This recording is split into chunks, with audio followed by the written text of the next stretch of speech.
Nosso contato agora é com a deputada distrital Paula Belmonte. Muito boa noite. A senhora me ouve bem? Ouço sim, muito grata, uma boa noite a todos os ouvintes, boa noite especial ao Augusto, a você, Paula, a Cris, a Fabi e a todos que estejam nos escutando. Deputada, seja muito bem-vinda aqui ao programa Oeste Sem Filtro. Obrigada pela entrevista. Ontem, aqui no programa, nós recebemos o deputado distrital Thiago Manzoni. E ele disse que foi aprovado um requerimento, um convite, para ouvir o ministro da Justiça, Flávio Dino. É um convite, então ele não é obrigado a comparecer, mas, em eventual comparecimento, o que se pode esperar desse depoimento, deputada? Olha, é um depoimento com muita expectativa, todos nós. Nós temos a convicção de que, no mínimo, não teve uma comunicação entre o Ministério da Justiça junto com o GSI para todas as informações que eram necessárias e que o ministro da Justiça já tinha essas informações e não teve contato de maneira nenhuma com o gabinete que é a responsável pela segurança nacional, institucional do nosso país e da Presidência da República. Então, nós temos filmagens, e eu apresentei ontem na nossa audiência, ontem que nós tivemos com a presença do general G. Dias, exatamente a retirada do Batalhão da Força Nacional no momento em que ocorria as manifestações, e isso nos traz assim uma preocupação muito grande. O general G. Dias deixou claro que ele não sabe se ele foi convidado, se o GSI foi convidado em relação à participação da segurança pública, mas que nós temos documentos, e no momento da audiência eu mostrei esses documentos para o general G. Dias, que é o responsável, o diretor-presidente da Polícia Federal, tinha todas as informações e não foi passado. Então, são lacunas que se deixa aí para que a gente possa estar mais investigando e indo nessa linha de investigação, que para mim é muito importante, porque nós sabemos, infelizmente, que houve sim atos de vandalismo, nós perdemos ali o patrimônio público e que nós precisamos combater, individualizar as penas, mas nós sabemos também, e ouvimos de vários depoentes lá na CPI, que houve uma facilitação. E de quem foi essa facilitação? Então essa é a pergunta que fica no ar. Quem pergunta agora é a Fabi Barroso. Boa noite, deputada. Eu quero te agradecer, porque ontem foi um show assisti-la, foi bem repercutida as suas falas lá nas redes sociais, isso importa bastante. As pessoas estão acompanhando e qualquer margem aí que se dê para que a justiça seja feita e a verdade venha à tona, realmente brilha. E aí tem algumas coisas que eu chamaria atenção com aspas para o G. Dias, eu gostaria que você comentasse. Ele falou que as imagens, né, que foi divulgada lá, não é bem isso, que foi tirada fora do contexto. Ele chamou, a senhora falou para ele, chamou-o de debochado, e ele continuou sendo, né, debochado na minha visão. E hoje nós estamos com tudo isso em andamento, porque o Supremo acabou denunciando, né, mais 45 pessoas que não dá realmente para fazer aquela individualização de conduta. Então, o processo penal segue, enquanto vocês aí, principalmente do Distrito Federal, estão se desdobrando para fazer uma CPI que traga a luz aí para as pessoas e faça a justiça. Então, gostaria de saber como é que ficou essa repercussão e como que a senhora acha que, se isso vai chegar para o judiciário e alguma coisa desse tipo, fazê-los pelo menos pensar um pouco, porque realmente a gente está ficando sem saídas. Fabi, primeiro eu que agradeço esse espaço, por quê? Porque é um espaço que nós trabalhamos muito na CPI, a CPI não é a primeira CPI que eu participo, e a gente percebe que é um trabalho árduo, que nós temos que nos preparar, fazer investigação, o nosso corpo técnico é um corpo técnico muito pequeno, e quando a gente tem espaço para que as pessoas possam entender o que está acontecendo, e o comprometimento dos parlamentares é muito importante. Então eu quero registrar aqui o meu agradecimento a esse espaço, que a gente possa falar. Eu na CPI, eu tenho tem um papel, e é o papel que eu quero exercer, é o papel da representação da população.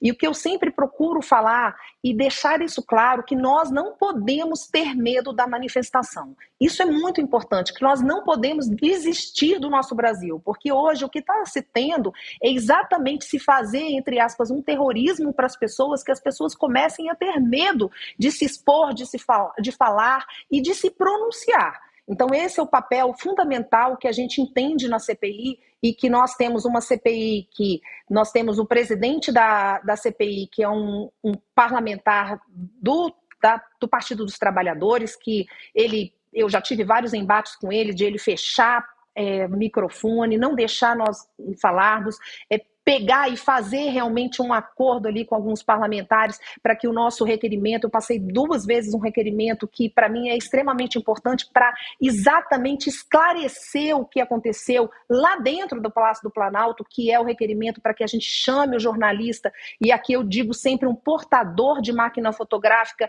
dentro, para que possa falar o Adriano Machado. Infelizmente nós não conseguimos. O último requerimento nós tínhamos assinatura de 4 deputados, e esses 4 deputados não foram ouvidos e fomos vencidos novamente, e eu ainda vou insistir para que a gente possa escutar o Adriano Machado.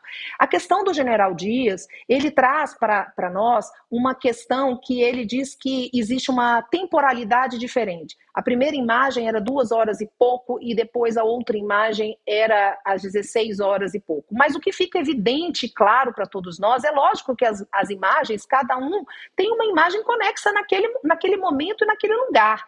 Então, nós precisamos fazer realmente, porque as filmadoras, elas cada uma está escutando e vendo o seu lugar. E, com certeza, precisamos estar unindo essas imagens. Mas o que fica claro, e eu mostrei isso ontem para ele, é o que a facilitação, inclusive no Palácio do Planalto. Nós tivemos o maior número, eu quero chamar a atenção, o maior número de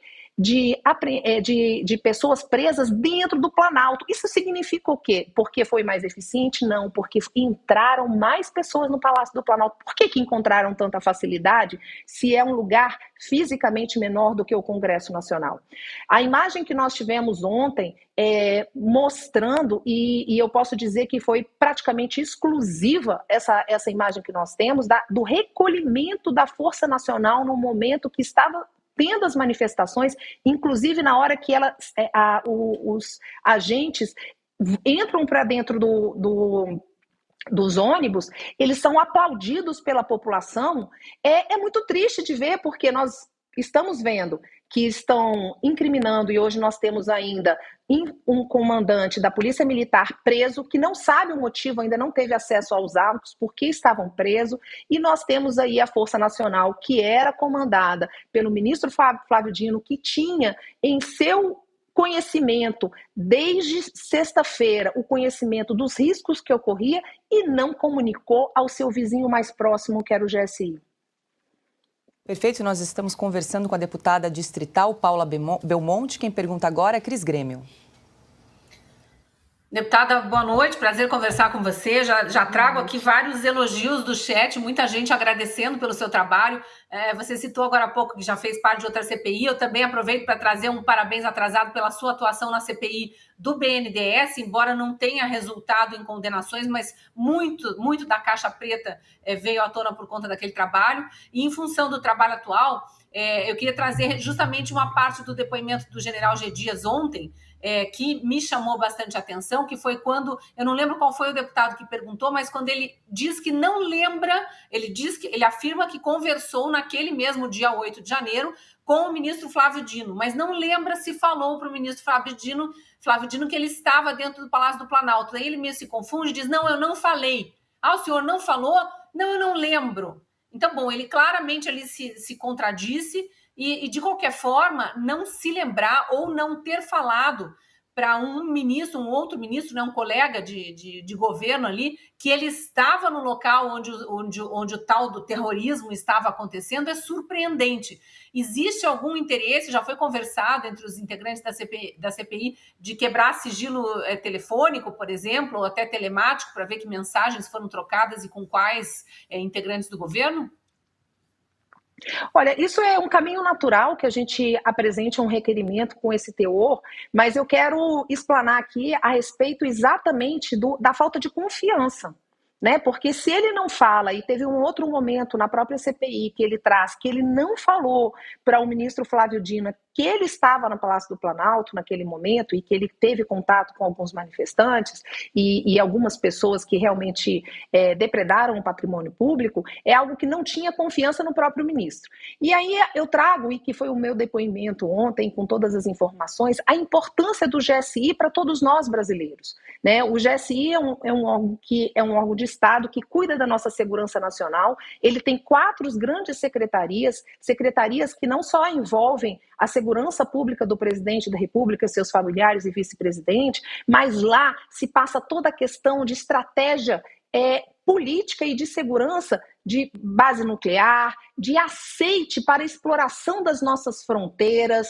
Então ali é uma área muito estratégica e que sempre esteve em comando na nossa Força Nacional. E a gente percebe aí que houve e é essa que é a nossa, vamos dizer assim, a nossa linha de condução do processo, é que houve sim uma falta de comunicação proposital para que pudesse fazer com que o GSI se tornasse um ponto de desconfiômetro da Força Nacional e das Forças Armadas do Brasil, para que o próprio ministro tomasse conta. Tanto é que o ministro interino que foi colocado foi exatamente o interventor que veio para Brasília, que é um homem de confiança do ministro Dino. Então, qual era o interesse do ministro Dino de fortalecer o GSI, que sempre esteve com as Forças Armadas? Essa é a nossa preocupação, é um lugar muito estratégico, é um lugar que muitas das pessoas pensam só que é ali cuidando da segurança do Palácio do Planalto,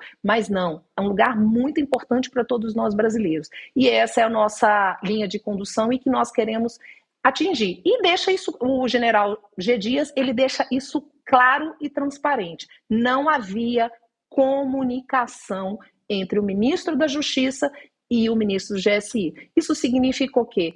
Uma disputa política. Bom, e dá tempo para uma última pergunta, Silvio Navarro. Deputada, boa noite, obrigado pela entrevista. Seguindo o fio do final dessa última resposta da senhora, a CPI já requisitou, por exemplo, acesso ao plano de viagem do presidente Lula naquele dia para Araraquara. Houve precursora presidencial dos seguranças do presidente, o que é praxe? Essa viagem estava programada? Quem o acompanhou? Qual foi o horário da decolagem, da aterrissagem em Gavião Peixoto, próximo ali à região de Araraquara? E com quem ele se comunicou? Ou seria uma viagem para tirar o presidente de Brasília, nomear um interventor, que, como a senhora bem disse, é o senhor Ricardo Capelli, assessor do ministro Flávio Dino, que não por acaso também foi nomeado chefe do GSI quando o general Gonçalves Dias caiu? Silvio, muito grata pela pergunta, muito grata estar aqui com vocês, eu admiro muito o trabalho de vocês. Eu quero, assim, colocar que hoje nós estamos num âmbito da Câmara Legislativa, né? Então, a CPI da Câmara Legislativa, ela tem alguns delimitadores, exatamente essa questão federal.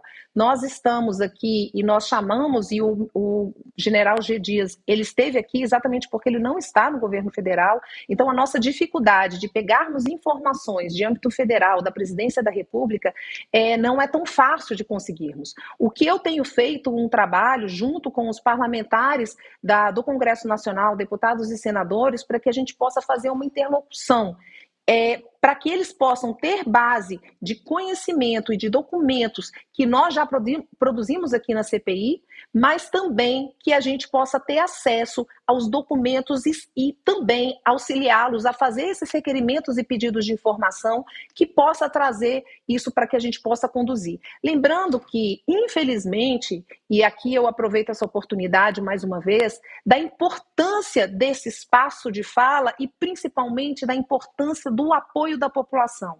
Por quê? Porque nós somos poucos ainda, poucos que temos coragem, poucos que nós não estamos envolvidos em rabo preso, poucos que queiram e não tenham medo de nos pronunciarmos. Hoje, vocês estavam aqui há pouco falando a respeito, e eu quero dizer, eu não sou doutora, mas eu quero dizer que hoje nós temos, além da insegurança jurídica, que é tão falada na nossa tributação, nos nossos investimentos, eu falo, nós temos uma insegurança eleitoral, está sendo instalada uma insegurança eleitoral. O eleitor não tem segurança daquela pessoa que ele vai escolher que vai exercer o mandato. Isso é muito sério, porque quando nós vamos trazer essa insegurança à população da representação, nós estamos matando verdadeiramente a democracia.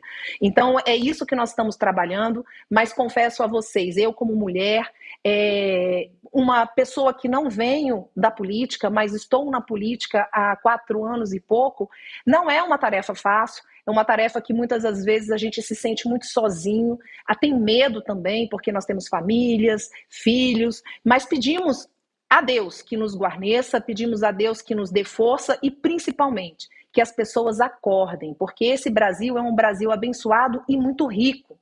E o que nós estamos falando é de um país que tem um potencial incrível de produção agrícola, de metais, e que está aí na mão de pessoas que a gente já sabe, e como foi dito aqui pela Cris, nós temos a total consciência do que o PT fez naquele tempo que ele esteve no poder, no governo 2 vezes Lula e Dilma, da corrupção que houve e da roubalheira mesmo que houve.